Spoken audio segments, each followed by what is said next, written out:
तो स्टार्ट करते हैं, समझते हैं। क्वेश्चन नंबर 1 कहता है mathematical thinking is based on, यानी जो गणितीय चिंतन है, मैथमेटिकल थिंकिंग है, वो किस पर आधारित होती है। पहला ऑप्शन है प्रोसीजरल फ्लुएंसी, यानी आप प्रोसीजर्स को फॉलो करने में कितने बढ़िया हैं। बच्चा एक्टिव है क्या प्रोसीजर फॉलो करने में, क्या उसका दिमाग एक्टिव है, क्या उसकी थिंकिंग एक्टिव है उस लेवल पे नहीं है। फिर भी चलो हम आगे बढ़ेंगे। इंट्यूशन एंड ऑब्जर्वेशन, चलिए कुछ हद तक ठीक है बात।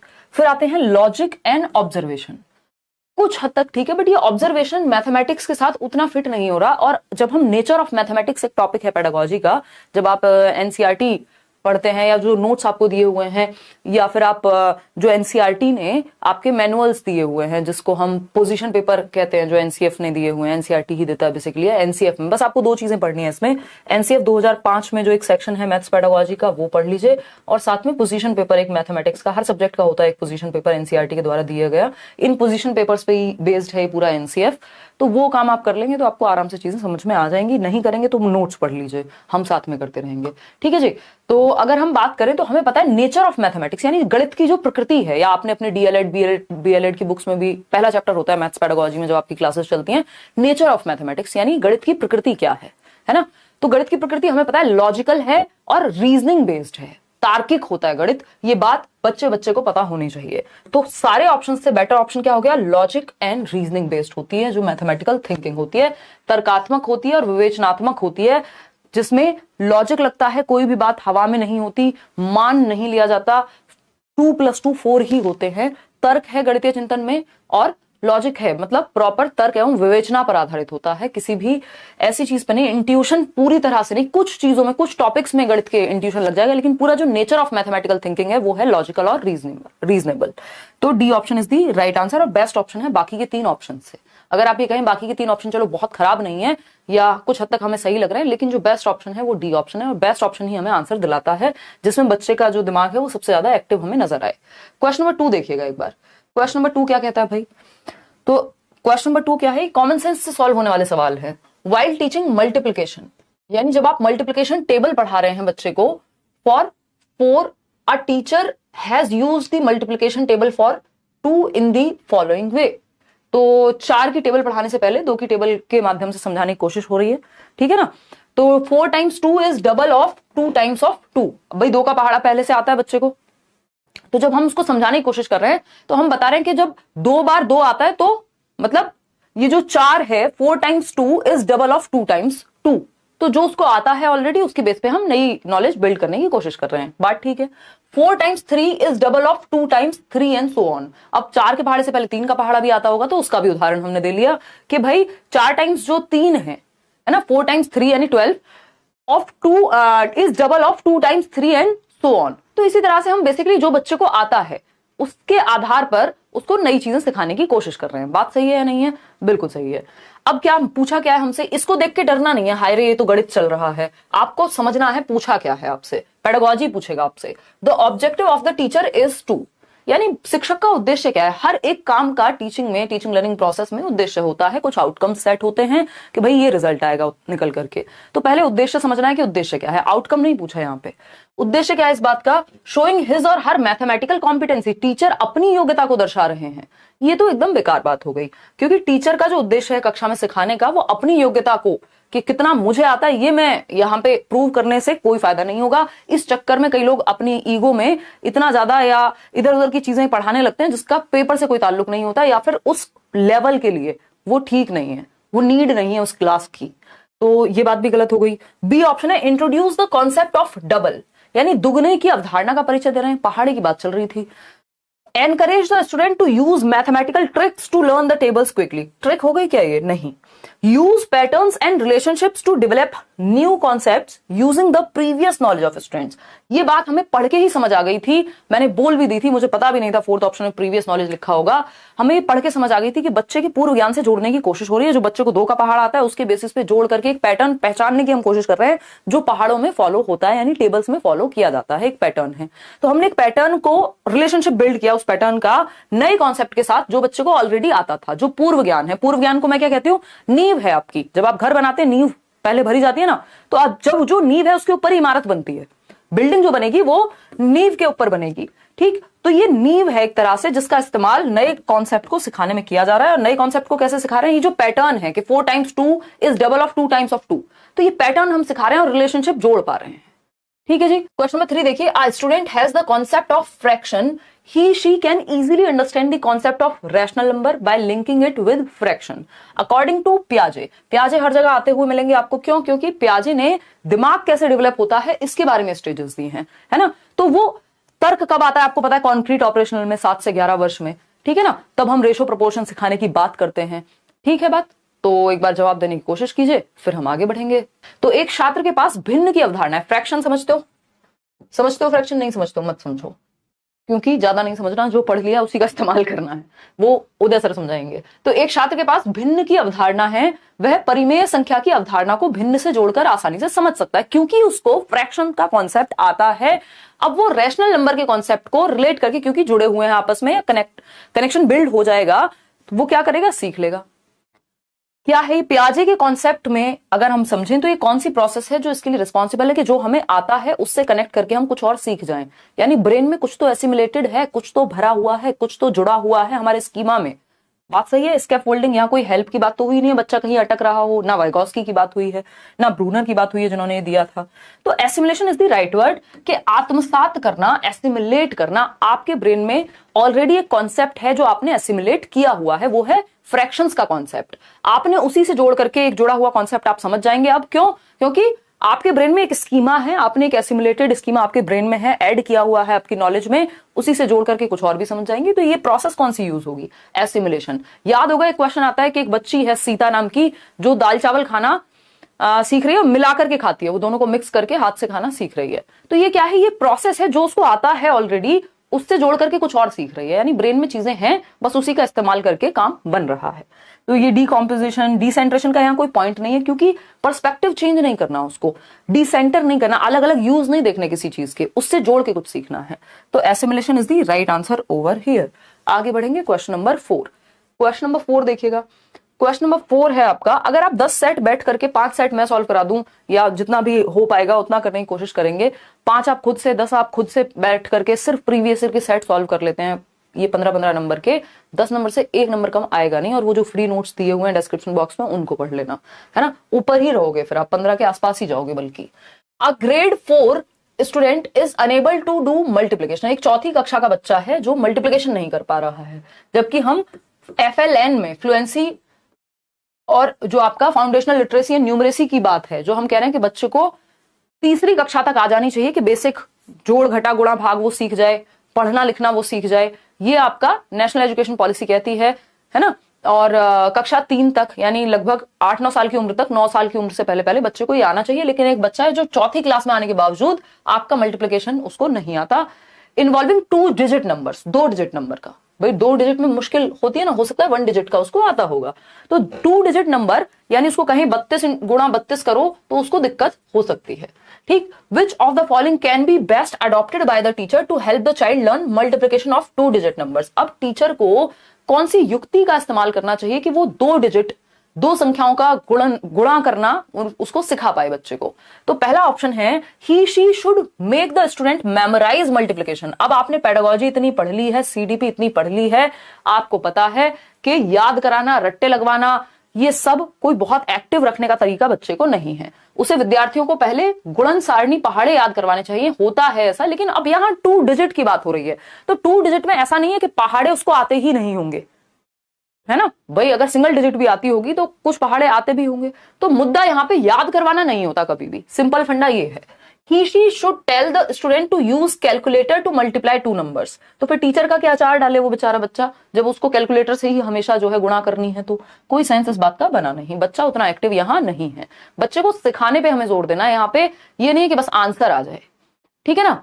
तो अगर हम बात करते हैं सी ऑप्शन की, he she can first help the student with multiplication of single digit number and then use heuristics for 2 digit numbers. यानी वह पहले एक अंकीय संख्या की गुणा करने में विद्यार्थी की मदद करे कि भाई हम प्रीवियस नॉलेज पे जाते हैं ना, हम सीधा 4th फ्लोर पे नहीं जाएंगे, पहले 1st फ्लोर बनेगा, या उससे पहले आपकी नींव भरी जाएगी, फिर उसके आधार पे चीजें बनेंगी। तो हम प्रीवियस नॉलेज से कनेक्ट करेंगे, पहले उसको जो सिंगल डिजिट का मल्टीप्लिकेशन है उस पर फोकस करेंगे, उसको हेल्प करेंगे कि वो उसके साथ डील करना सीख जाए, सिंगल डिजिट के साथ जो एक अंक वाली संख्याएं होती हैं कि उसको 3 गुणा 5 करना आ जाए अच्छे से। उसके बाद हम जाएंगे किधर, 2 डिजिट नंबर पर, और कौन से वो फंडे हैं या ह्यूरिस्टिक्स हैं या तरीके हैं, जुगाड़ हैं, जिनके माध्यम से हम 2 डिजिट नंबर को मल्टीप्लाई कर पाएंगे, ये वो सीख पाए। बात तो सही है, तरीका यही होना चाहिए। हम कहा नोन टू अननोन लेके चल रहे हैं। ये कौन सी अप्रोच है आपकी पेडागोजी में?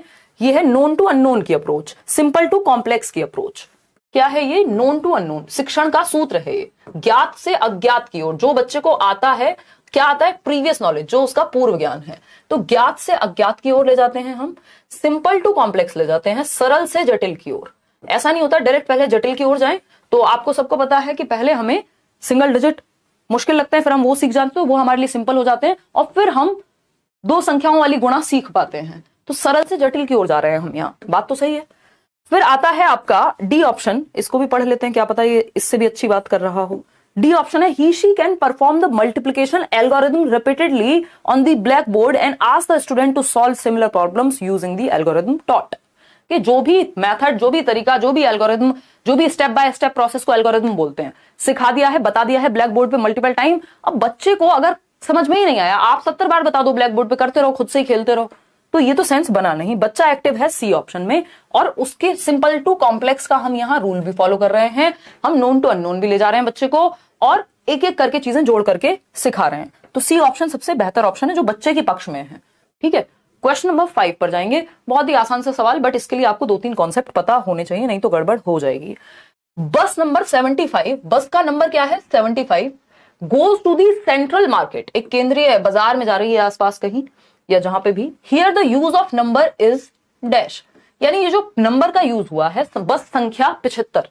भाई बस संख्या होती है ना, ऐसे दिल्ली में बहुत सारी बसेस चलती हैं, किसी बस का नंबर होगा 623, किसी का 302 होगा। ऐसा 302 हो तो खैर क्या ही होता भी होगा, अब तो मुझे बहुत टाइम हो गया बस में ट्रैवल किए, बट हाँ नंबर्स होते हैं अलग अलग। जो डीटीसी की बसेस हैं, दिल्ली ट्रांसपोर्ट कॉर्पोरेशन की, या ऐसी अलग अलग रोडवेज की बस है, तो उसमें भी कुछ ना कुछ तो होता ही है, जिसके माध्यम से हम मान लेते हैं बस नंबर 75 एक नंबर है।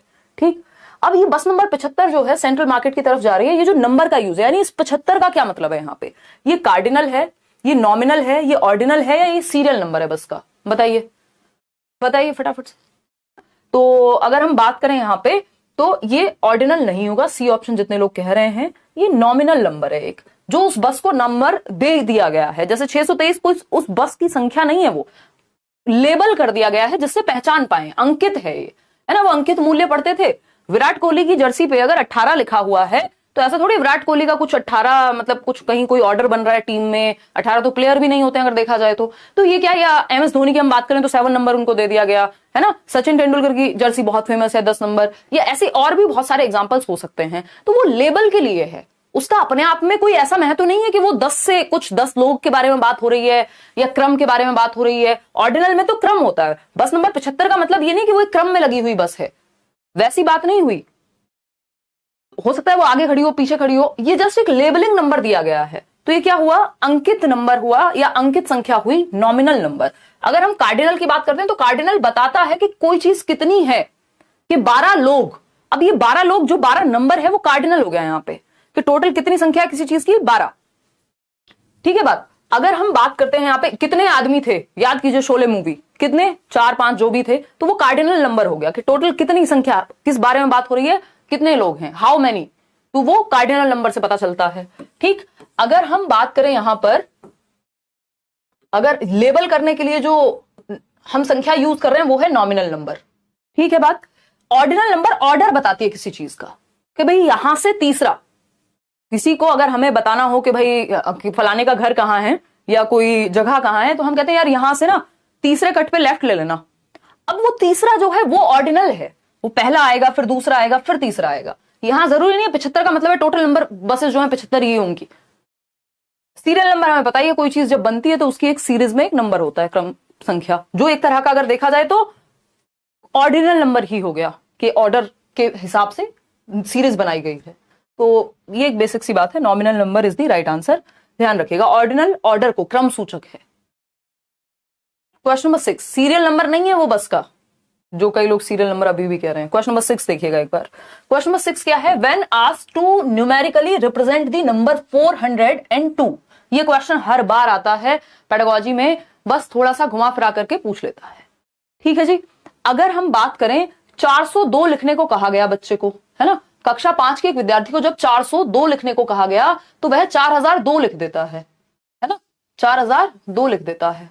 उसी प्रकार 608 लिखने को कहा गया तो 6008 लिख देता है, एक जीरो एक्स्ट्रा चल रही है। ठीक है ना।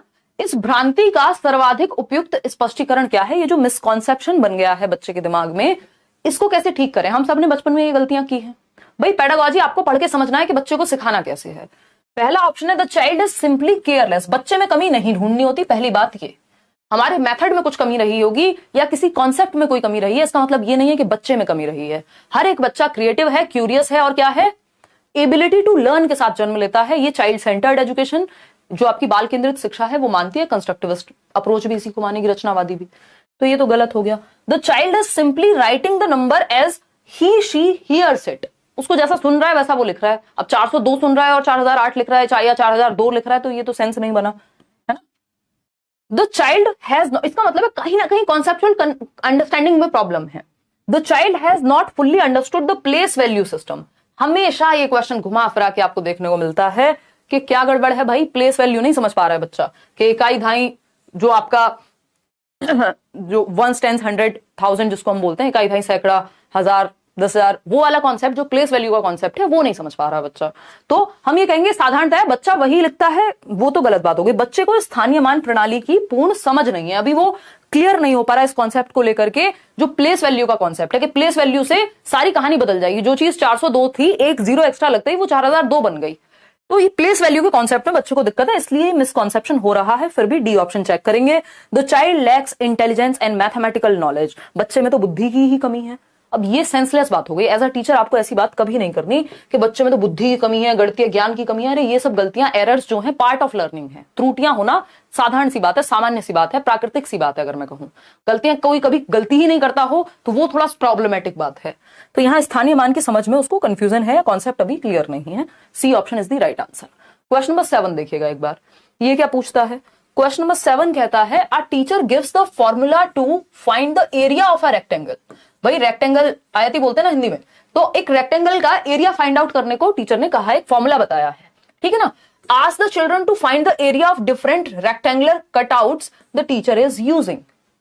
एक क्वेश्चन इस तरह का भी आता है, ऑफलाइन में भी आता था, ऑनलाइन में भी आता है। बेसिकली क्या होता है कि आपको याद होगा 2018 में एक क्वेश्चन आया था कि एक टीचर ने राइट एंगल ट्राइंगल के 4 शीट्स बांट दी बच्चों में, यानी पहले क्या उदाहरण पेश किया, बाद में रूल की तरफ गए हैं, है ना। किशन चौहान बहुत बढ़िया, बताइए एक बार फटाफट से। तो हम यहाँ पे क्या हुआ है, पहले एक टीचर ने फॉर्मूला दे दिया सीधा सीधा, हमारे लिए इजी हो गया, है ना। a प्लस बी का होल स्क्वायर, या रेक्टेंगल की बात कर रहे हैं l इंटू बी बता दिया, या वॉट जो भी एरिया के बारे में, कुछ भी हो सकता था। लेकिन मुद्दा क्या है यहाँ पे, गणित नहीं पूछा आपसे पूछा क्षेत्रफल का फॉर्मूला पहले बता दिया, और अब बच्चों को बाद में उसको अप्लाई करके अलग अलग रेक्टेंगुलर शेप्स का एरिया निकालने को कहा गया है। फॉर्मूला से हम एग्जाम्पल की तरफ जा रहे हैं, रूल से एग्जाम्पल जा रहे हैं। फॉर्मूला क्या होता है, एक रूल होता है जो सभी के लिए सेम होगा। रूल टू एग्जाम्पल जाना डिडक्टिव मेथड कहलाता है, यानी निगमनात्मक विधि कहलाती है ना। ये कोई ऑब्जर्वेशन मेथड नहीं है, लेबोरेटरी मेथड नहीं है, या तो ये इंडक्टिव होता या तो ये डिडक्टिव होता। तो ये डिडक्टिव मेथड है क्योंकि रूल टू एग्जाम्पल गए हैं। यही अगर एग्जाम्पल पहले दिया होता टीचर ने, बहुत सारे रेक्टेंगुलर दिखाए होते, फिर बताया होता इनमें क्या समानताएं हैं, फिर फॉर्मूले तक पहुंचते।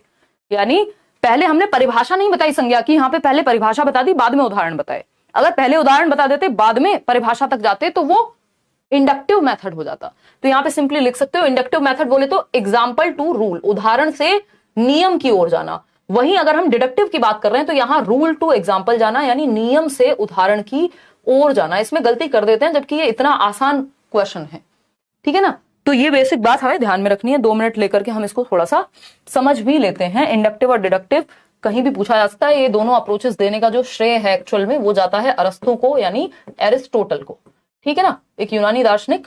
इंडक्टिव रीजनिंग या डिडक्टिव रीजनिंग या मेथड के नाम से हम बाद में जानते हैं। ठीक है, इसमें मैंने शायद एक बहुत पुरानी वीडियो आपको मिल जाएगी व्हाइट बोर्ड वाली। डिडक्टिव मेथड, निगमनात्मक विधि, ये हर सब्जेक्ट में यूज हो जाती है, चाहे आप ग्रामर पढ़ रहे हो, व्याकरण यानी कि, चाहे आप कोई और सब्जेक्ट पढ़ रहे हो। ठीक है ना। तो यहां पे हम इसको आगमन विधि, किसको, इंडक्टिव मेथड को आगमन विधि, और ये है आपका निगमन विधि। क्या है ये, निगमन विधि। क्लियर है बात? भाई ग्रामेटिकल चीजों में या गणित में डिडक्टिव मेथड काफी यूज होता है। तो अगर हम बात करें, यहां पहले आपने रूल बता दिया बच्चे को, क्या बताया? रूल बता दिया। रूल टू एग्जाम्पल लेकर के जाते हैं, यानी नियम से उदाहरण की ओर। संज्ञा की परिभाषा बताई और फिर उसके उदाहरण बताए, है ना। किसी वस्तु स्थान किसी व्यक्ति वस्तु स्थान के नाम को संज्ञा कहते हैं। फिर बताया आगरा क्या है, एक संज्ञा हो गई। तुम्हारा नाम क्या है हिमांशी, संज्ञा हो गया। इसी तरह से जब आपने पहले डेफिनेशन बताई कि भाई noun is the name of a person, place और thing is known as noun, फिर बाद में आपने एग्जाम्पल दे दिए कि तुम्हारी जो फेवरेट डिश है छोले भटूरे, वो क्या है, आपकी संज्ञा का ही उदाहरण है। तो पहले नियम बताया, और यहाँ पे यही तो हुआ है, पहले फॉर्मूला बता दिया और फिर फॉर्मूला से प्रैक्टिस कराए जा रहे हैं हम, a+b का होल स्क्वायर, और फिर बहुत सारे क्वेश्चंस दे दिए। तो ये क्या हुआ, रूल टू एग्जाम्पल जाना है। ठीक, अगर हम इंडक्टिव की बात करें, छोटे बच्चों के लिए इंडक्टिव ज्यादा बेटर रहता है, बाकी डिपेंड करता है कहाँ आप कौन सी अप्रोच यूज करेंगे, वो उस चीज पे डिपेंड करेगा जो आप पढ़ा रहे हैं। दोनों का मिक्स एंड मैच भी चल सकता है। छोटे बच्चों के लिए इंडक्टिव ज्यादा बेहतर रहता है, क्योंकि यहां हम उदाहरण से नियम की ओर जाते हैं। हमने बहुत सारे राइट एंगल ट्राइंगल दिखाए, ये क्वेश्चन आया था 2018 में, बहुत सारे राइट एंगल ट्राइंगल दिखाए, और उसके बाद हमने बच्चों से रूल पूछा कि इनमें समानता क्या दिख रही है। ये ऐसा हो गया, अगर मैं गणित के कॉन्सेप्ट के हिसाब से बताऊं, कि आपने पहले क्या किया, 4 शीट दे दी बच्चों को जिसमें स्क्वायर बना था। स्क्वायर समझते हो, वर्ग कहते हैं स्क्वायर को। 4 पिक्चर दी या 4 पेपर दिए बच्चों को जिसमें स्क्वायर्स थे। ठीक, अब आपने कहा कि इसके बारे में तुम्हें क्या लग रहा है कि क्या समानता है इनमें, या क्या प्रॉपर्टी हो सकती है इसकी। तो बच्चे कहेंगे ये चारों की ही जो डायमेंशन है वो बराबर है, जो चारों भुजाएं हैं वो बराबर हैं वर्ग में। तो फिर हम रूल पे गए। रूल तक हम पहुंचते हैं उदाहरण से कि भाई ये जो 4 साइड्स होती हैं वो इक्वल होती हैं एक ट्राइंगल में, सॉरी वर्ग में, या जिसको हम स्क्वायर कह रहे हैं। ये ट्राइंगल की अपनी प्रॉपर्टीज होंगी। तो आपने पहले एग्जाम्पल से रूल गए। अगर आप डायरेक्ट पहले रूल बता दें कि भाई चारों भुजाएं बराबर होती हैं एक वर्ग के अंदर या एक स्क्वायर के अंदर, तो वो तुरंत डिडक्टिव बन जाएगा। क्यों? क्योंकि फॉर्मूला पहले बता दिया। ठीक है ना। तो यहां पे एग्जाम्पल टू रूल, या हम एग्जाम्पल को कहते हैं स्पेसिफिक टू जनरल, बट वो उतना बनता नहीं है। रूल टू एग्जाम्पल का मतलब है जनरल टू स्पेसिफिक, सामान्य से विशिष्ट की ओर। इतनी बेसिक बातें ध्यान रखनी है, सिंपल, ये एक लाइन याद रखोगे चल जाएगा काम। आगे बढ़ेंगे क्वेश्चन नंबर 8 पर। क्वेश्चन नंबर 8 क्या कहता है भाई, समझते हैं। पेडागोजिकल क्वेश्चन है, लैंग्वेज हमेशा बड़ी होती है, बट डरना नहीं है, आपने घबराना नहीं है। बताइए क्वेश्चन नंबर 8 फटाफट से। गुड। जेनेट अपनी कक्षा में बहुभुज के कई उदाहरण देती है, यानी Janet uses many examples and non examples. Non examples पता है ना, जो उस चीज के अराउंड होते हैं या इनडायरेक्टली उस चीज को क्लियर करने में मदद करते हैं हमारी। कि जब आपने समझाया कि ट्राइंगल क्या होता है, तो आपने एक एग्जांपल दे दिया किसका, स्क्वायर का, कि देखो स्क्वायर ट्राइंगल नहीं होता, तो ये नॉन एग्जांपल हो गया। ठीक है ना। तो जब आप एग्जांपल और नॉन एग्जांपल दे रहे हैं किसका, पॉलीगॉन्स का, यानी बहुभुज का। In her class she uses mathematical vocabulary and engages the students in discussions, यानी बच्चे एक्टिव हैं क्योंकि चर्चा में इन्वॉल्व कर रही हैं teacher. She has the knowledge of errors, यानी बच्चे गलतियां करते हैं ये टीचर को पता है। एंड ऑल्टरनेट कॉन्सेप्शंस, उनको ये भी पता है कि बच्चे कई बार भ्रांतियां पैदा हो जाती हैं बच्चे के दिमाग में। जैसे अभी एक मिसकॉन्सेप्शन पढ़ा था ना हमने थोड़ी देर पहले, कोई क्वेश्चन था तो भ्रांति पैदा हो जाती है। वो सोच सकता है कि नहीं यार रेक्टेंगुलर की भी चारों साइड बराबर होती हैं, मतलब कुछ भी ऐसी भ्रांति मिसकॉन्सेप्शन पैदा हो सकता है, ये भी टीचर को पता है पहले से। As a mathematics teacher which of the following is most appropriate for Janet. अब जेनेट एक गणित की शिक्षिका के रूप में सबसे उचित बात जेनेट के लिए क्या है, बताइए। हाँ, पोल में आंसर देते हैं और फिर चेंज कर लेते हैं। आजकल तो चेंज वाला system I think Taleb change हो गया, अब आप शायद अपना आंसर चेंज नहीं कर पाते हैं। देखिएगा, तो अगर हम बात करें, आप भी तो इसलिए पढ़ रहे हैं पेडागोजी में अल्टरनेट कॉन्सेप्शंस, ये जो आपकी वैकल्पिक अवधारणाएं हैं, हम क्यों जान रहे हैं। पेडागोजी में अलग से एक टॉपिक है जिसपे हम चर्चा करते रहते हैं। एरर, यानी आपको एज अ टीचर ये भी पता होना चाहिए कि बच्चों का गलतियां करना सामान्य बात है। लर्निंग की प्रोसेस में, अधिगम की प्रक्रिया में, शिक्षण अधिगम की प्रक्रिया में गलतियां सामान्य सी बात है, पार्ट एंड पार्सल है। अब ये बात जो है एक मैथमेटिक्स टीचर के रूप में क्या सबसे उपयुक्त बात है जेनेट के बारे में, जबकि उनको ये सब पता है।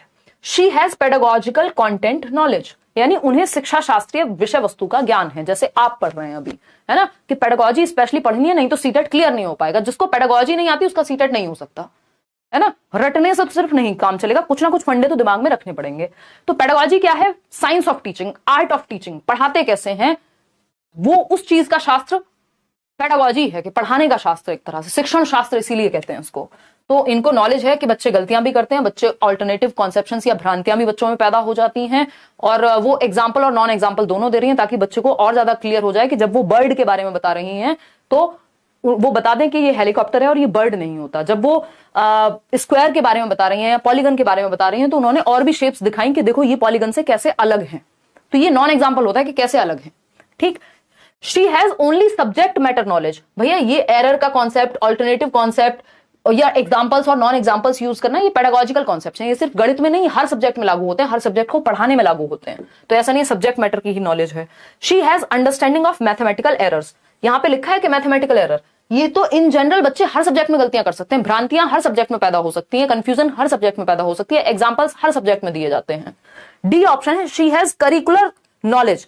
तो ऐसा थोड़ी सिर्फ पाठ्यक्रम की ही वो बात कर रहे हैं कि जो पाठ्यक्रम में वही पढ़ा पाएंगी। इस अप्रोच से जिसको पढ़ाने का ज्ञान है वो कुछ भी पढ़ा सकता है, पढ़ाने का तरीका अगर किसी को आता है तो ये बात तो सही है।